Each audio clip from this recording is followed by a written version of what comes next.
jovem que entrar, em vez de entrar já com um salário quase igual o do Valderi ou do Mansueto, que já está trabalhando aqui há 20, 30 anos, ele entra com um salário mais baixo, compatível com a iniciativa privada. Que história é essa de ter um privilégio?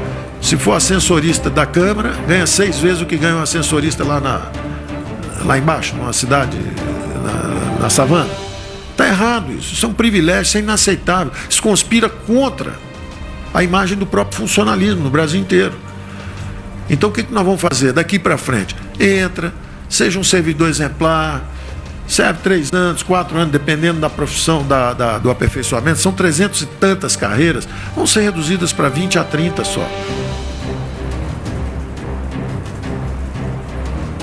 E tem que ter um período de servir mesmo, para ser selecionado. Bom, esse é realmente um servidor público. Ganha estabilidade de emprego, sem filiação partidária. Tem filiação partidária, você não é servidor do Estado brasileiro. Você é militante. E já temos 30 anos de democracia e não descentralizamos os recursos. Não descentralizamos os recursos, pelo menos não na intensidade desejada. É verdade que parte das políticas públicas já é atendida de forma descentralizada, quando você tem um SUS.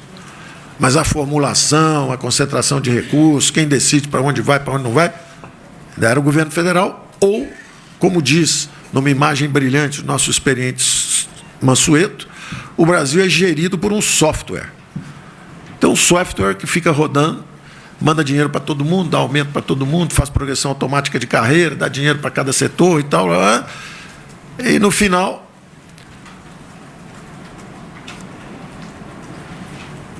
a classe política foi esvaziada de suas atribuições e responsabilidades. E fica a população na rua roncando. O ronco da rua é o seguinte: o que é que eles estão fazendo lá? O que é que estão fazendo? O que é que a classe política está fazendo? Porque ela tem que assumir a responsabilidade pelos orçamentos públicos. Alguém que é eleito governador é responsável pelas finanças desse estado. Quem é eleito prefeito é responsável pelas finanças daquele município. Agora, tem que ter os recursos e tem que ter a capacidade de execução. Daí a nossa ideia dos 3 Ds, de descarimbar. Na verdade, eu usei a expressão desobrigar, desvincular e desindexar os gastos. Quebrar o software e atribuir essa responsabilidade à classe política. Esse era o projeto original. Evidentemente, conversando, nós não somos revolucionários. Os liberais nunca são revolucionários. Os liberais são evolucionistas. O Brasil não estaria pronto para desindexar, desvincular e desobrigar tudo de uma vez. Afinal de contas, há uma cultura política em funcionamento. Então, em conversa, justamente com todos esses atores, TCU, TCE, Ministro Supremo, governadores, nós estamos criando essa agenda de discussão, que é a agenda da transformação do Estado brasileiro. Então, esse primeiro capítulo é o capítulo exatamente que trata da criação desse fórum, que é esse Conselho Fiscal da República, para que haja esse exame e ele tem, inclusive, as ferramentas para a correção dos desequilíbrios.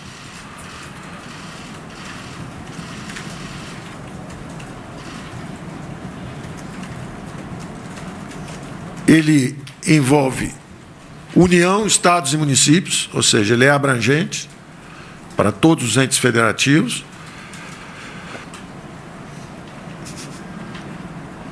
Ele dispõe sobre mecanismos voluntários de ajuste. Um governador, e eu vou dar exemplos específicos para as pessoas entenderem exatamente do que nós estamos falando. O governador Caiado assumiu, dia 1º de janeiro, ele sabia que o Estado estava mal.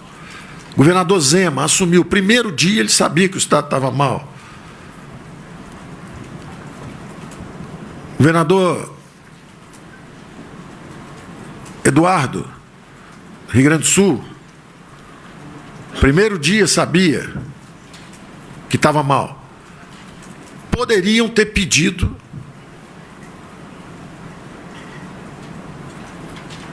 a declaração do estado de emergência fiscal. Estou em emergência fiscal, estou quebrado.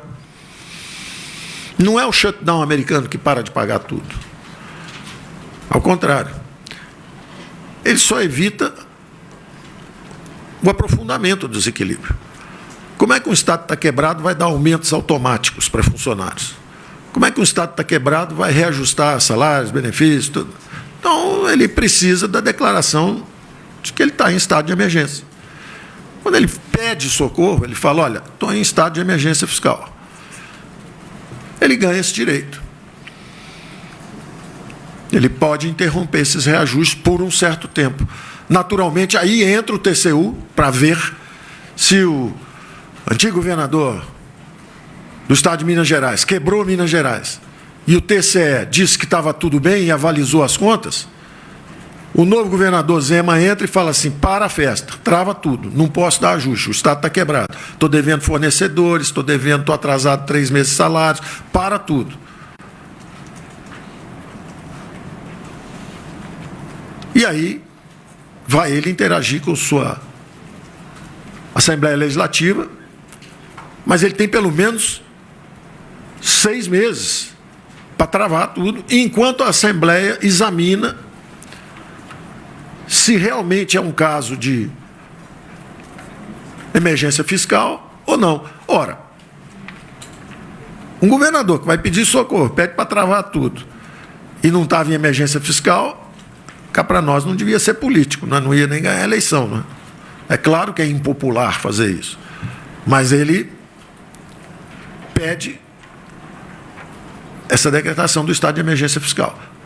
Aí ele dá ao TCU justamente a capacidade de interagir com os TCEs. O TCE vai lá e fala, olha, o TCU fala, vem cá, como é que o governador pediu isso aí? Vocês aprovaram as contas dele? Nós aprovamos. Ué, pode ser o crime de responsabilidade fiscal. Vocês estão aprovando conta, estava tudo quebrado, está devendo fornecedor, não está pagando salário. Que história é essa?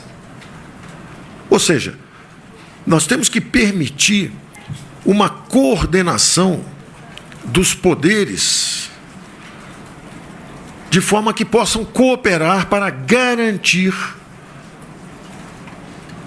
o equilíbrio fiscal dos entes federativos. Hoje isso está solto. Um quebra o Estado, o outro quebra outro Estado, quebra outro Estado, quem entra pega uma herança maldita, não tem como ajustar, não tem instrumento, não tem ferramenta, não tem nada. Então nós estamos criando essa ferramenta, essa capacidade de decretar o estado de emergência fiscal. Aí depois ele vai conversar com a Assembleia dele. Aí, pessoal, examine isso aí, porque ó, o TCU está vindo aqui, quebraram tudo. O que vocês acham? Se a Assembleia quiser levantar o estado de emergência fiscal, é a responsabilidade da Assembleia. Ela vem e fala, não, não tem nada, eu não vi nada. Bom, eles estão assinando embaixo que eles estão subscrevendo a irresponsabilidade fiscal. Ou eles apoiam esse saneamento fiscal que está sendo tentado. Esse é o estado de emergência fiscal. Agora, pode ser que um governador não queira decretar isso. Não tem problema. Vida que segue para ele. Só que lá na frente, ele dispara travas automáticas para acabar com a festa dele. Se ele não tem coragem política de enfrentar o problema de frente, se ele está achando que ele pode ser irresponsável, talvez como o governador anterior, e vai empurrar essa bola para frente para gerações futuras e entregar um Estado quebrado, Estados empobrecem. Não são só os países. Minas Gerais é do tamanho da França. Você pode destruir uma população de milhões de brasileiros que vivem lá justamente por irresponsabilidade fiscal. Então, nós não podemos assistir isso passivamente. Nós temos que criar um ambiente que melhore a coordenação entre os diversos poderes, que eles possam conversar e mantendo a hierarquia entre os entes federativos, pelo menos ajudar a solução. Então é mantida a hierarquia. Quem decide se pede socorro ou não é o governador. Se ele não decidir assim e continuar estourando todos os índices, aí dispara mecanismos automáticos. Nenhuma crise fiscal dura mais do que 1 ano e meio ou 2. Em 1 ano e meio ou 2 acaba, porque o PIB cresce aí 6%, 7% ao ano. Vai ter crescimento econômico, 2%, 3%, inflação de 3%, 4%. O PIB cresce 7% ao ano, 2 anos cresce 15%, se as despesas ficaram travadas. E aí nós atenuamos bastante isso. Nós íamos desindexar tudo. Mantivemos indexação de salários mínimos, mantivemos dos benefícios previdenciários, já que tínhamos feito uma reforma da Previdência, pedido do presidente Bolsonaro, da mesma forma que cada político pediu também uma coisa que fosse mais importante, ou aqui ou ali, governadores pedindo, olha, eu preciso de travas, eu não tenho ferramenta para gerir. Então, esse primeiro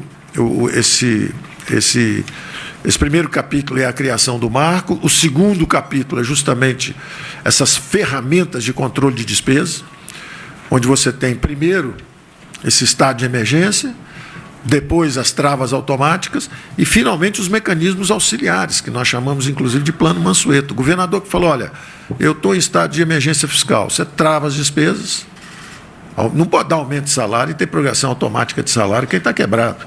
Então, você trava aquela despesa ali um pouco, ao mesmo tempo, você dispara uma antecipação de recursos, você calcula quanto vai ser o ganho fiscal com essa trava por um certo tempo, ao mesmo tempo você pode antecipar alguns recursos para tocar saúde, saneamento, policiamento, o plano Mansueto entra dando essa folga de recursos por um tempo, mas esse recurso não pode ir para aumento de salário. A máquina não pode gastar mais consigo do que com a população. Hoje é essa a situação. Vários estados chegam a 80%. Entre ativos e inativos. Quer dizer, na verdade, nós existimos para servir a máquina, em vez de a máquina nos servir. Essa é a transformação do Estado que nós temos que fazer. Nós queremos não um Estado de autoridades que manda na gente, vive às nossas custas e gasta mais do que nós mesmos recebemos de serviço. Nós queremos um Estado que nos sirva. Nós queremos inverter essa lógica. Em vez de ser uma lógica da autoridade, é a lógica dos servidores públicos. Então, para nos servir, saneamento, água, educação, saúde, segurança, e não uma máquina que existe para si. Era a terceira grande item de despesa.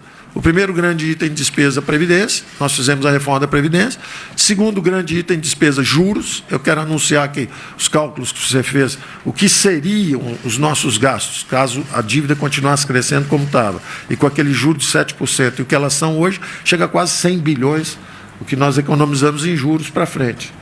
Então, atacamos a segunda grande despesa também, e agora estamos indo para a terceira, que é justamente permitir a quem está em desequilíbrio travar essa concessão automática de aumentos num país em crise, com desemprego enorme, dá uma travada lá. Então, essa é a situação de emergência fiscal, é o capítulo que nós chamamos de 2.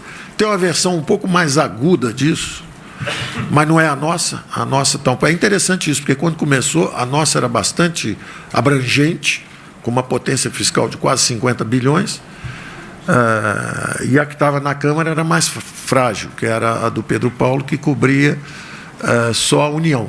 A nossa cobria estados e municípios e tinha muita potência.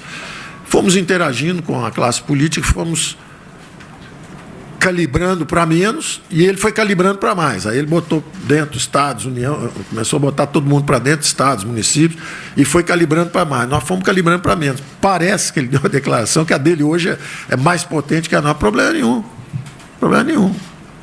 Elas conversam entre si ali na frente. Queremos parabenizá-lo pela iniciativa, pelo esforço, e talvez até pelo conhecimento. Ele está, de repente, conhecendo mais até da classe política do que a gente, porque ele acha que a dele tem mais potência e pode ser aprovada. Nós vamos torcer por ele, mas nós enviamos uma um pouco mais branda, mas que tem todas essas travas automáticas, e ela não era só por 2 anos, que era a emenda dele. A emenda dele era de emergência para a União por 2 anos, para abrir espaço de gasto. Por 2 anos, quebrando um pouco essas despesas discricionárias que subiam sem controle. Então, para atender a regra de ouro, ele quebra um pouco isso e nos permitir aí ter um espaço de gasto por 2 anos. O nosso não é isso. O nosso é a criação de um marco institucional para 100 anos. Não é só para esses 2 anos e só para a União, como era o objetivo inicial dele. Então, o nosso é a criação realmente de um marco institucional de referência.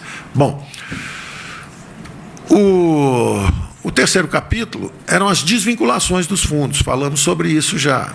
Bilhões e bilhões empossados por aí, a cada ano, 16 bilhões, 20 bilhões ficam empossados, isso vai acumulando, o total já chega a 220 bilhões.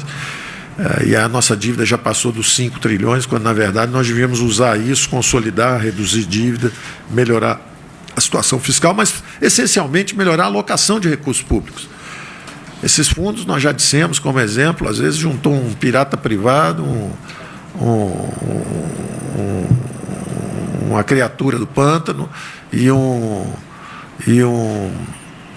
burocrata mal intencionado, e aprovaram um fundo 30, 40 anos atrás. Um morreu, o outro fugiu para Miami, o outro vive em Portugal, e o fundo está aí até hoje. Então, a nossa classe política tem a responsabilidade e certamente terá a competência de reexaminar esses 280 fundos.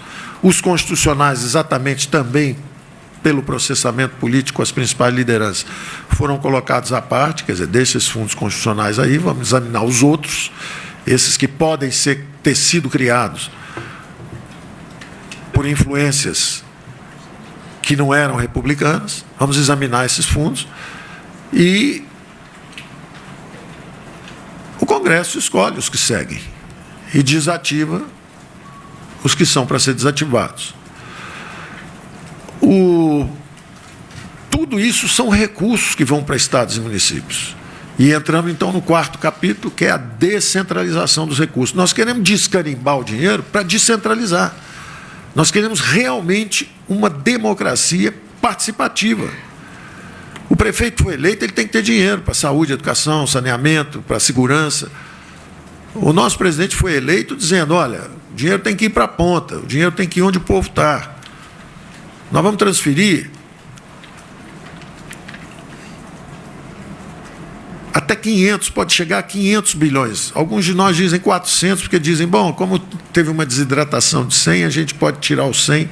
Mas não, eu acho que se a PEC paralela, sendo aprovada, trazendo os municípios para dentro da reforma previdenciária, em vez de ter 1 trilhão para a União e os municípios, estados e municípios fora, é mais saudável para o país e para a federação que sejam os 800 bilhões para a União, mas que estejam dentro dos estados e municípios com a aprovação da PEC paralela. Eu nem me incomodo com essa desidratação de 100 bilhões que aconteceu se trouxermos a PEC paralela para dentro, porque é um visível ganho para toda a União do ponto de vista de responsabilidade fiscal com as futuras gerações. Nós não estamos pensando em nós aqui, 1 ano, 2 anos, 3 anos. Nós estamos pensando em 10, 15, 20, 30 anos à frente, o que acontece com as futuras gerações. Que nós estamos nos endividando como se não houvesse amanhã. Nós estamos empurrando essa bola de neve para frente, isso é uma avalanche de dívida.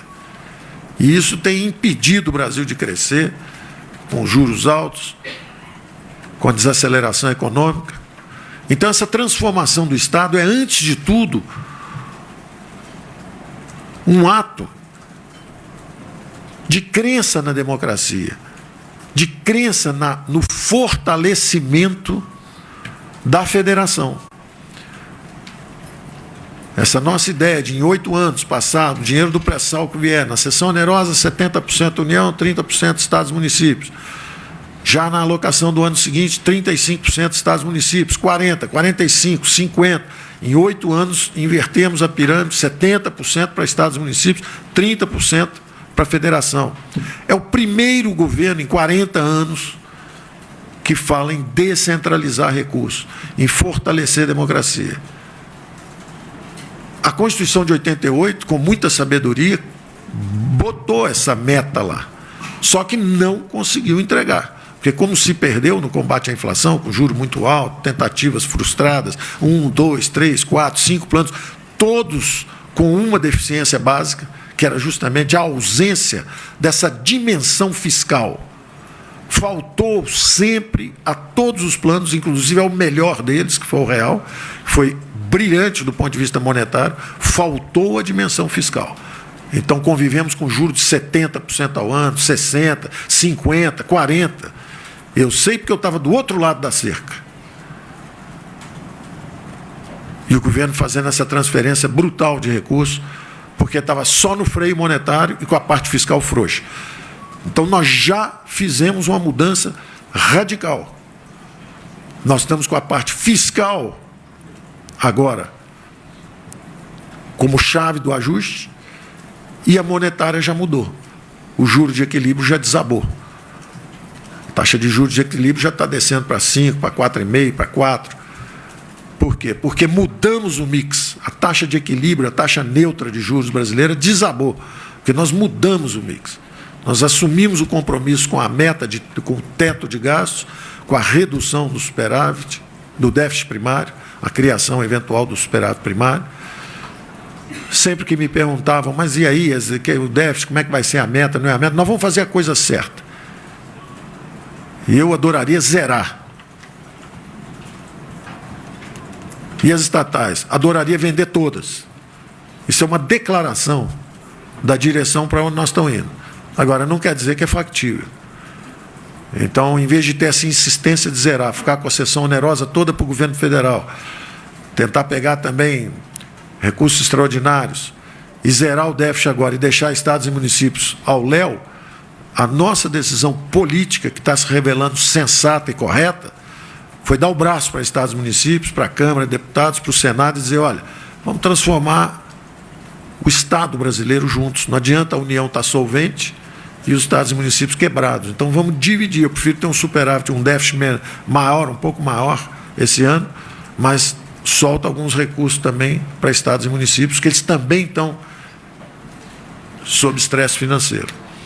Então esse capítulo 4º nosso é a descentralização dos recursos, é para assegurar, cada um dos capítulos tem uma finalidade básica. O primeiro capítulo, assegurar as finanças, os fundamentos fiscais sólidos das finanças da República Brasileira. Segundo capítulo, permitir correção com mecanismos automáticos ou complementares, como o Plano Mansueto, de desequilíbrios fiscais. Nenhuma crise fiscal vai durar mais do que 1 ano e meio ou 2. Porque você trava as despesas automaticamente, é o shutdown na brasileira, quer dizer, é suave, paga todo mundo, só não faz absurdo, que é ficar dando aumento quando você está quebrado. Espera 1 ano e meio, as receitas sobem e você acaba se reequacionando. E nesse intervalo, os recursos estão aqui com o Plano Mansueto. O outro capítulo, descentralização de recursos, para quê? Fortalecimento da federação. Nós queremos uma federação forte. O povo vive nas cidades. O problema de falta de segurança é na cidade. Você vive na cidade, você é assaltado na cidade, você é baleado na cidade. Você precisa de segurança lá. Não é o dinheiro aqui em Brasília na mão dos ministros, não. É lá embaixo. Nós temos que acreditar na democracia, descentralizar os recursos. Ah, mas você confia no prefeito, ele pode desviar recursos. Ele está sob a vigilância da população lá. E cá para nós, governo centralizado andando fazendo muita besteira com dinheiro público nos últimos anos, né? Eu confio na descentralização, eu confio na democracia, eu confio nessa coordenação dos poderes. TCS, TCUs, Congresso, Supremo.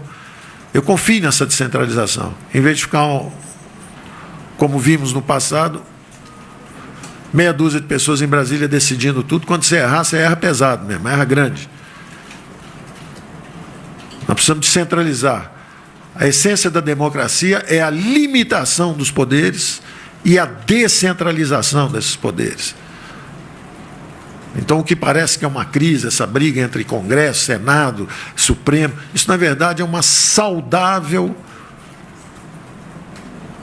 dinâmica de uma sociedade aberta, aperfeiçoamento das instituições, demarcação de território, até onde vai o Ministério Público sem ser abuso de autoridade, até onde vai o Supremo sem ser proteção de impunidade, até onde vai o Executivo sem estourar estados e municípios, até onde vão os estados e municípios contando que qualquer irresponsabilidade será paga pela viúva, que é a União.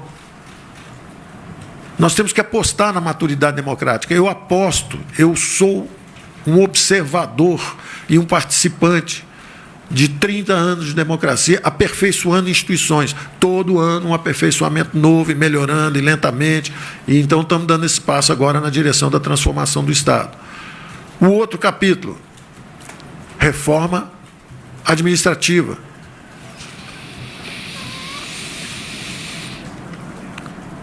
A mentalidade de servidor público é adquirida quando você serve a população alguns anos antes de ser efetivado. Não é só porque fez um concurso, entrou e agora pode chutar todo mundo, maltratar, botar uma estrela de autoridade. Nós não queremos isso. E nós sabemos que os funcionários mais experientes são exemplos de comportamento. Eu estou convivendo com os mais experientes aqui, são extraordinários, são exemplos para todos. E as reformas que nós estamos propondo não atingem nenhum direito adquirido de quem já está aqui. Agora, vamos aperfeiçoar isso para frente. O jovem que entrar, em vez de entrar já com um salário quase igual o do Valderi ou do Mansueto, que já está trabalhando aqui há 20, 30 anos, ele entra com um salário mais baixo, compatível com a iniciativa privada. Que história é essa de ter um privilégio? Se for ascensorista da Câmara, ganha 6 vezes o que ganha um ascensorista lá embaixo, numa cidade, na savana. Está errado isso. Isso é um privilégio, isso é inaceitável. Isso conspira contra a imagem do próprio funcionalismo no Brasil inteiro. Então, o que nós vamos fazer daqui para frente? Entra, seja um servidor exemplar, serve 3 anos, 4 anos, dependendo da profissão, do aperfeiçoamento. São 300 e tantas carreiras, vão ser reduzidas para 20 a 30 só. E tem que ter um período de servir mesmo, para ser selecionado. Bom, esse é realmente um servidor público. Ganha estabilidade de emprego, sem filiação partidária.